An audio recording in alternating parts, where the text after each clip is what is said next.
A local tech school opened a new resource for students this week. As Kevin Miller reports, it will help fill their bodies and their minds.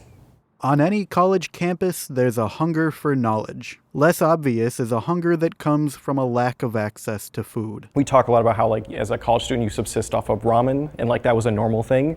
But if you think about it for more than a couple of seconds, it's actually indicative of a big systemic problem. There's a surprising number of students at Hennepin Technical College that struggle to get food. Anywhere between 25 and 46% of our students are what we would consider food insecure. So that's a student that has been challenged or was not quite sure where their next meal was going to come from within the last 90 days. To try and help keep bellies full, the college opened a food pantry on Monday. I feel great.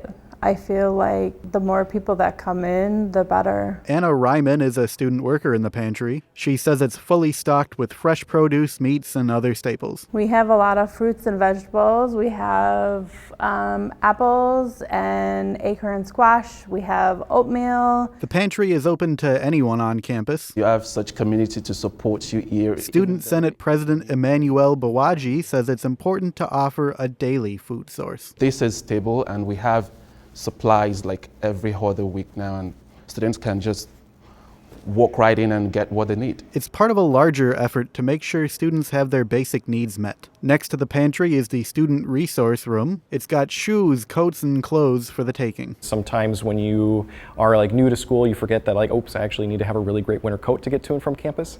And then we also get a lot of donations from our local community services. The goal is to make sure every student can keep their mind off their food and on their classes. About half of students that would be hungry while they're here in school might actually finish their degrees. So although this seems a little outside of our box, it actually helps our students get to that finish line, get those degrees. In Brooklyn Park, Kevin Miller, CCX News. The food in Hennepin Tech's pantry comes from local nonprofits, including Second Harvest Heartland and Good in the Hood. Find more local news stories at ccxmedia.org and follow us on social media.